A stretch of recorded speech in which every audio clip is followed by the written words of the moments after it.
చేసిన సర్వేలో భయం గొలిపే నిజాలు వెలుగు చూశాయి.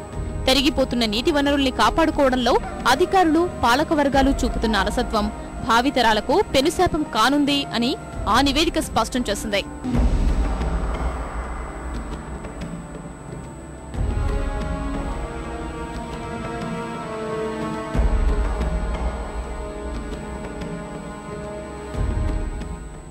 మెక్కెన్సీ సంస్థ నివేదిక ప్రకారం 2012 నాటికి 120 మిలియన్ గ్యాలన్లుగా ఉన్న కొరత 2013కి 140 మిలియన్ గ్యాలన్లకు, ఆ తర్వాత మరింత పెరుగుతుంది. 2017కి భాగ్యనగర తాగునీటి డిమాండ్ సుమారు 522 మిలియన్ గ్యాలన్లు ఉండబోతోంది. ఈ డిమాండ్ 2025 నాటికి 590 ఎంజీడీకి చేరుకోవడం ఖాయమనేది మెక్కెన్సీ నివేదిక చెబుతున్న వాస్తవం. ఫలితం అప్పటికి ప్రపంచంలో అత్యంత నీటి కొరత ఎదుర్కొనున్న ప్రాంతాల్లో హైదరాబాద్ 20వ స్థానానికి చేరుతుంది.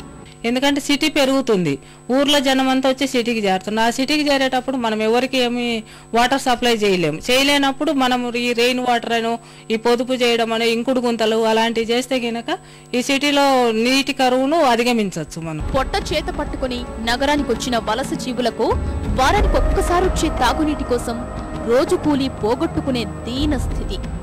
నీటి పొదుపుపై దృష్టి పెట్టాల్సిన ప్రభుత్వం ఆ దిశగా కనీస చర్యలు లేకపోవడం పరిస్థితిని దిగజార్చేలా చేసింది.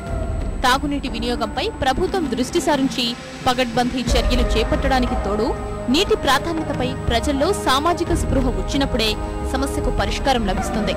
లేదంటే రాబోయే కాలంలో నీటి కోసం పెద్ద ఎత్తున పోరాటాలకు దిగే ప్రమాదమూ లేకపోలేదని నిపుణులు హెచ్చరిస్తున్నారు. జలాశయాలే కాదు, రాజధాని పరిసర ప్రాంతాల్లో భూగర్భ జలాలు ఆందోళన రేకెత్తిస్తున్నాయి. వాటికి మరింత బలం చేకూరుస్తూ పరిస్థితి ఇలానే కొనసాగితే మరో 3 ఏళ్లలో హైదరాబాద్ భూగర్భ జలాలు మొత్తం ఖాళీ అని హెచ్చరిస్తోంది జాతీయ భూ భౌతిక పరిశోధన సంస్థ NGRI. ఆ వివరాలు చిన్న విరామం తర్వాత చూద్దాం.